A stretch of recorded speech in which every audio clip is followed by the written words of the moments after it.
today's episode, we have a highly celebrated gospel artist with a career spanning over a decade. His name is Kehinde Akinade, popularly known as Igwe Kenny. Welcome to the show, sir. We're so excited. Thank you so much. Thank you for having me. It's so good to finally have the mighty, well-spoken of Igwe Kenny in the studio with us today. Yes, thank you so much. And I'm very sure that you are going to give us answers to some of the questions that by the grace of God we've had for a very long time. Yes, thank you so much. So let us meet you. We know that you are Igwe Kenny. Tell us something that we do not know about you. Just introduce yourself to us. Everybody knows that I'm a gospel music minister, and I love God. I love to serve God and to do His work. That's just little that I think about me. Thank you very much. How long have you been in the ministry for, and what informed your decision to do gospel music? Well, I was born and brought up in Christ Apostolic Church, CAC, and my mom is a deaconess. My dad is a pastor, both ordained in CAC. So I used to be in the children choir, leading praise and worship during revival hour. We do have our revival hour on Thursday, so I do take praise and worship, and from there I decided to take music as one of the things that I love doing. I see it as one thing I love doing so much. Anytime I'm singing like this, I have the most happiness moment of my life. I was not even, I didn't see it as a talent then. It's just something I love doing. I didn't realize that I'm going to be a music minister. So I just love doing it. In fact, even in my surroundings, I would just be beating drum and playing. So you play a musical instrument? Not really. So at what point did you decide to go into music? Because you just mentioned that when you were little, you were just doing it. You didn't know. So at what point did you know that? Well, I can say when I decided to pray to God, that's God, what is the leading do I have in the music ministry? And He asked me to work with people that has been there. So I learned from people that I work with, and I decided to say that now I think I am fully ready to do this work for God. So you had to serve under certain people. Do we know some of them? Well, I serve under Midnight Crew. Wow. Yes. Not as a gospel singer and not as a backup singer, as album seller. I was selling their CD for them. Then I was not called Igwe Kenny. I was calling Brother Kenny. So it was Igwe album that gave me that name, Igwe Kenny. Because I was going to ask that question. How did you come about the name Igwe Kenny? Wow, that story is very long, very, very long. But you'll get to know more of it. Was it you that decided to use the name Igwe Kenny, or people called you Igwe Kenny? When we are marketing the Igwe album, I decided to take it as a personal thing. That's, if this is the only thing I can do to serve these people, let me do it with all my heart. So I decided to create an apron. We write Midnight Crew in the front and Igwe at the back. So anytime we are going for ministration, I'll just put it on. So people will see that my bike, Igwe. They will shout in Igwe, not knowing that I was actually marketing the CD. So in my church, I love singing that song, stuff like that. And the children in my church, Brother Igwe. My God, are you saying something? And sister part of Midnight Crew also used to call me Igwe, because there is no place they went to minister in Lagos and I won't be there. I'll be there to sell their CDs, and that's how the name joined together. And I was like, hey, Igwe Kenny. Okay. So some people mix it up that, are you a Igbo boy? I said, don't worry. You don't know the mystery. Because you are bearing Kenny. Everybody knows that anybody bearing Kenny is a twins from Kenny. Yes. So tell us about your twin. Is he into music? No, not into music. All right, thank you very much. So what informed your decision to do it? Why did you? Was it just because you realized that you could sing, or because your parents were pastors, or you were brought up that way? No.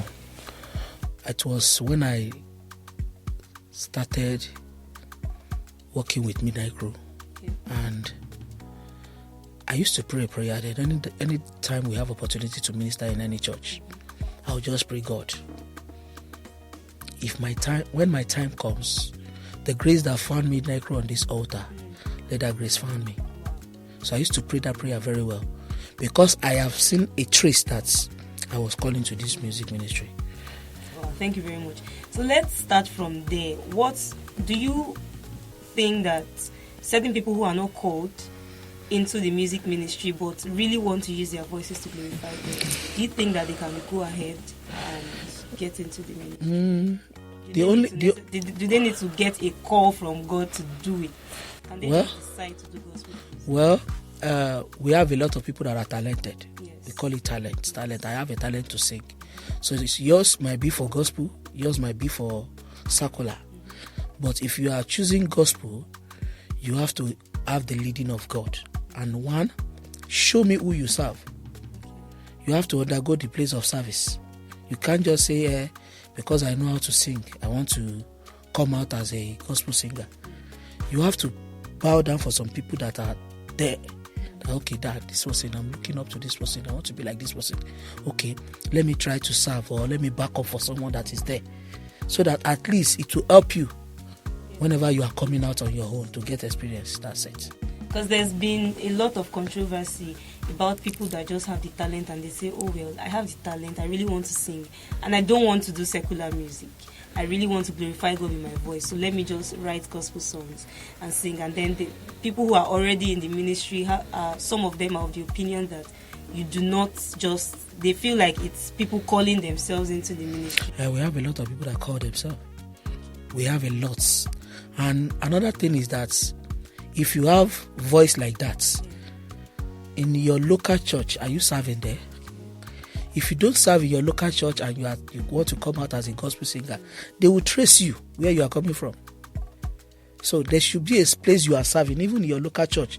Let them know that you belong to the choir department. So use your voice there, build it before you come out. Service. Yes, that's it. That's one thing. That's the most important thing. It's very, very important. Thank you very much. So let us in on some of the challenges you've faced. So I am very sure that you must have. You cannot have a musical career, or you can't be in the ministry for over 10 years and have. I'm sure you have. We have a tons lot. of challenges. So let us in on some. Okay. One of the challenges we have is in the aspect of, let me say, put it in the so-called honorarium. You see, if you are led to charge a church for program, if you are growing, you don't put money first in anything you are doing. Because you know that if truly you are called to do this ministry, you don't put money first. Even till when you grow to the place that people know you all over the world, you don't put money ahead of God's calling over your life. That's one thing. But the challenge we have then is in the aspect of, okay, you are called to come and minister somewhere. You are with like 7 guys or 8, and at the end of it, you check the envelope. You are not encouraged, but there is nothing you can do. So far, that little in that envelope can take you back home. You have to build your guys with you, your people with you, so that they can know that this period is a period of service. Thank you very much. I'm sure that there are some other challenges which we would still talk about briefly. But before then, we'll go on a quick break. And when we're back, we'll continue on the challenges. Stay with us. Thank you. Welcome back. This is still Kingdom Stars on Divine TV. And we still have Igwe Kenny in the studio telling us about some challenges that he has faced in the gospel music ministry. So let's pick up from where we started. You talked about honorarium and then financial constraints. So what other challenges? Give us at least one more challenge that you, and some other, there are some challenges that are peculiar to you, and I feel that there are some challenges that are peculiar to, that is general in the gospel music ministry. So tell us one general challenge that artists. General challenge is in the place of sound. Let me put it that way. You have not been to that church before and they ask you to come and minister there. You have to use what they have. And you have to do the work with all your heart. You are in a church and they don't have sound and all what they have is megaphone. Will you say God's work will not continue? He said, no gospel singer will say every place I've been to minister today have been the best sound. No. Everybody passed through this challenge, and you have to deliver. So what advice would you give to people who host programs? Or what advice would you... I think I want the advice to be in two ways. Okay. What advice would you give to the ministers? Because I've heard of a case where a particular minister's team would have to go and do research on the church where he is invited in order to know the condition of the sound. Do you think that's okay before they accept the invitation? So do you think it's okay to do that? And what advice would you give to hosts, people who... Because sometimes you really can't place it. When you look at the honorarium that they give to these ministers, it's quite massive.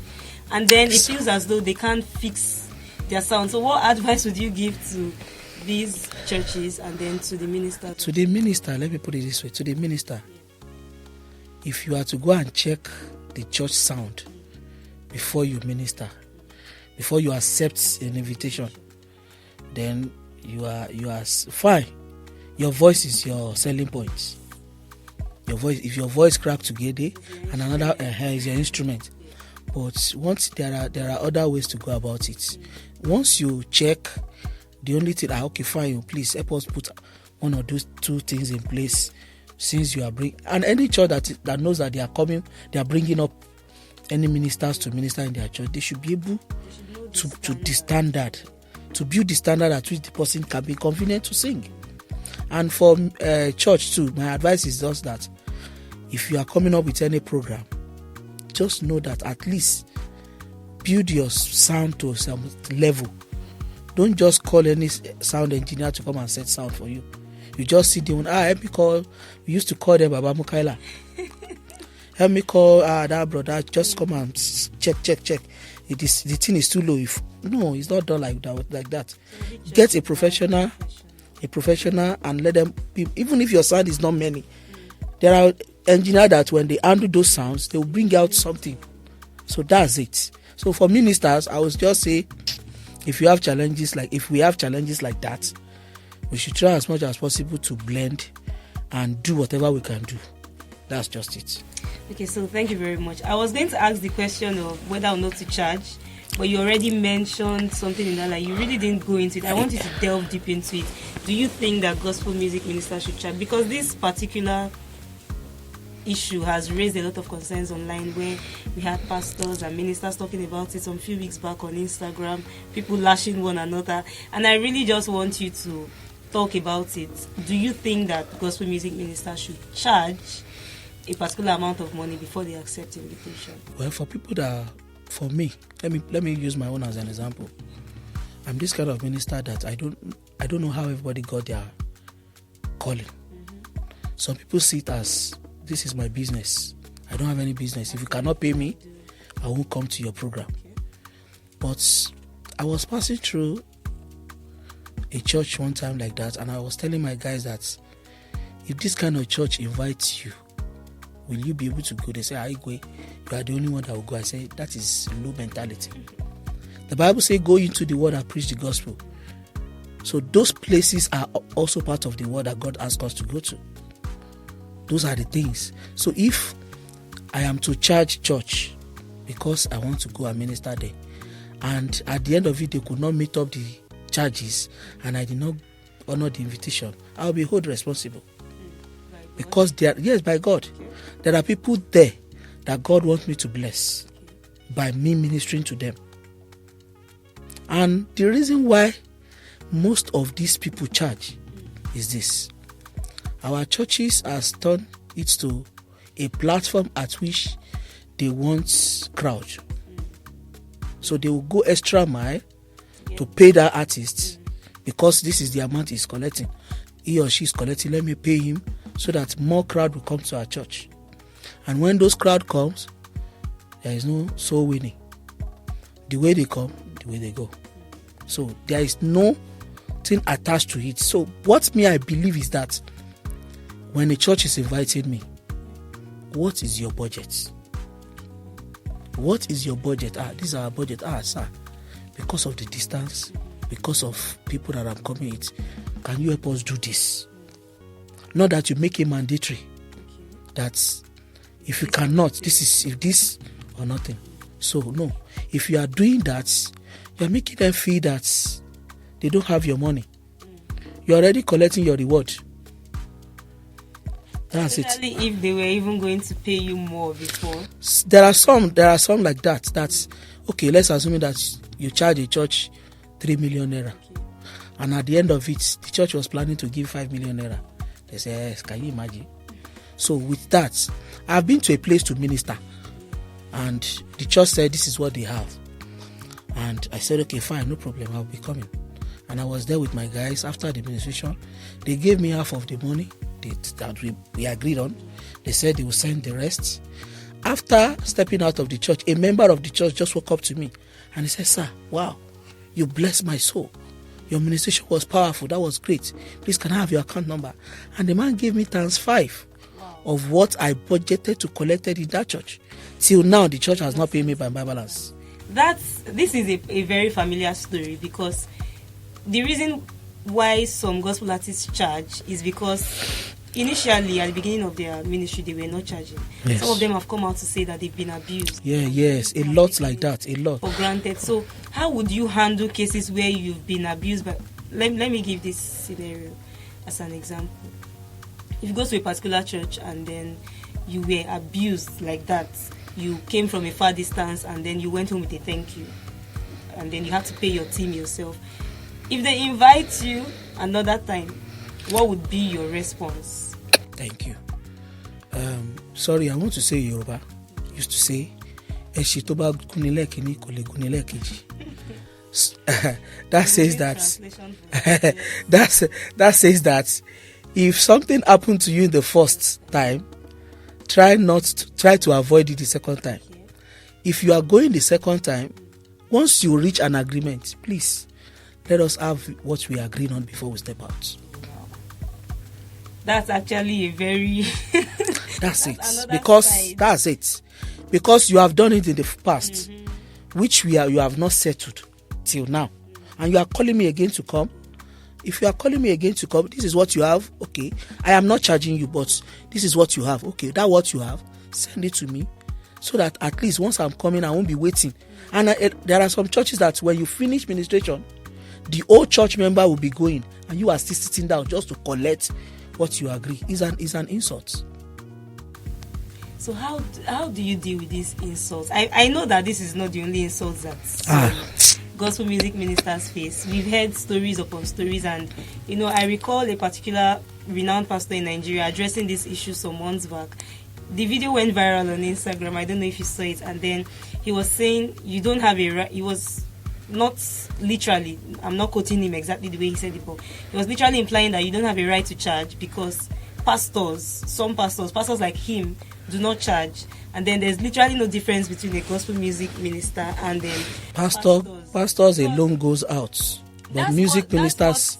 He tried to explain. He tried to explain that notion is wrong, because he also said he also has staff that he pays. Not every pastor goes out alone.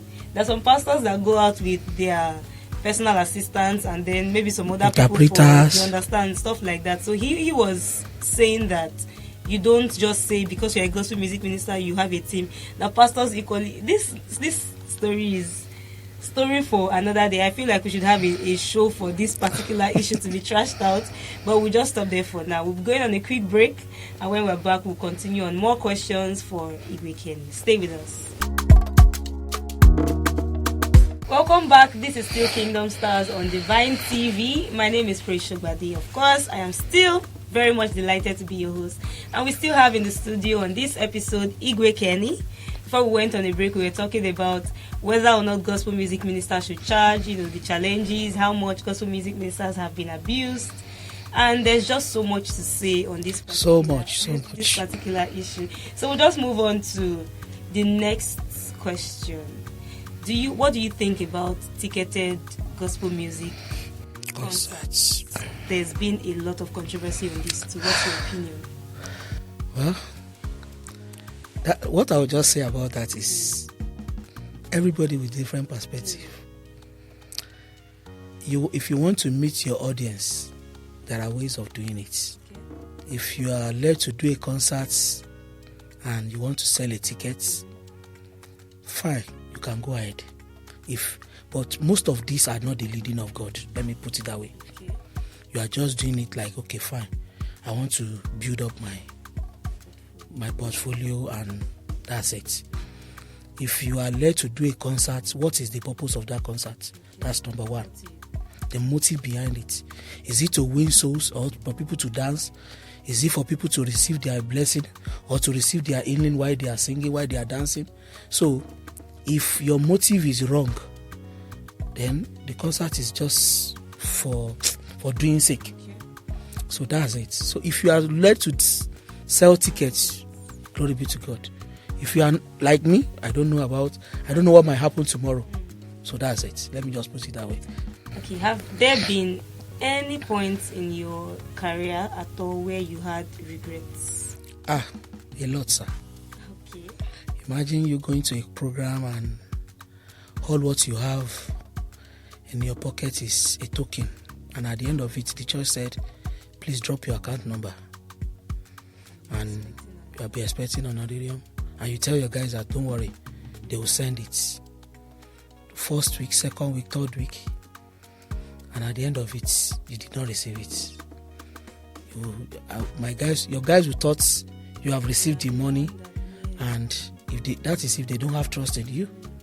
So those periods, I'm not always happy about it, because I feel like, okay, why church do this kind of thing? Churches actually need to do better. Seriously. Churches need to do better, and that's literally or what they give you a bounce check. Wow. It is Things well. are happening. And you see, that's why it's actually important to hear from the horse's mouth, because when some people come out to talk about issues like this, it's really not balanced, because they are not really in the ministry, so they can't really tell what is happening. A lot of people have a lot of assumptions regarding this, and that's why this show has been put together, so that we can get to hear from artists themselves, tell us the way it is. So what are the virtues that you think gospel music ministers should possess if they want to succeed in the ministry? Especially just focus on God. Okay. One, focus on God. Try as much as possible to have a quiet time with God. Don't see programs like that's the only platform you have. No, you must create your platform with God first. When you and God can communicate, that is when you have more zeal to go outside there to showcase what the Lord has deposited inside of you. You don't just go to any platform and see that I have arrived. No, your arrival is nothing without God. So stay much with God and let God lead you. That's all. Okay. Now, this particular question is a question that just recently came up, and I see a lot of people speak against it, and I really want to get your opinion on it. It's the issue of buying songs from songwriters. You know that there are people who sell songs. So what do you think about a gospel minister buying songs, gospel songs of course, from a songwriter and then just being the one to sing it? We have people that do such. So it's not. It's not. You see, you can be inspired to sing a song. Like when I released my first single, since I've been singing, I'm this kind of person that I don't just do what people are doing. I don't release. I want to have single tomorrow. I want to have single today. No. I follow the direction of God. So when I released my first single in 2022. It was a divine arrangement from God. So if you are to buy song, don't. But you are free to buy, fine. And if you have communion with God, there is assurance that God can give you your own personal song. Yes. Thank you very much. Because there's been, there are some people who believe, we've seen a lot of things online on the Christian blog platforms where people say that if you were truly called by God, you should not have to pay people to give you songs. And then some persons believe that songwriting is literally a profession on its own. Songwriting is the way people earn. But then there's a notion that for gospel music ministers, you don't try to earn money by writing gospel songs. So it's really a question that I intend to ask literally every artist on this show, because we need answers. Yes, we need answers to this question. So I'm glad that you gave your perspective on the show. Thank you very much. Thank you. So let's go back to you for a while. Where should we be expecting Igwe in the next 5 years? Wow. Well, to everyone out there, just see me in the highest place of God and my calling, and see God doing something new in this ministry. Expecting to see something new. Tell us some of your songs that we can go ahead to download. Well, the first single I released was 2022, and that's tagged Iranlowo. Okay. That's all for now. So please do well to download Iranlowo by Igwe Kehinde. Thank you. And then also do well to follow Divine TV across our social media platforms. Yes. On YouTube at Divine TV, Instagram at tv.divine, and Facebook at Divine TV. It was such an interesting discourse with you. It's no dull moment at all. Thank you very much for honoring our invitation. Thank you so much. We hope that our viewers will definitely, we know that they would learn from everything that you have said so far. Thank you. Thank you so much for coming, and thank you, our viewers, for staying with us on the show today. See you on the next episode of Kingdom Stars.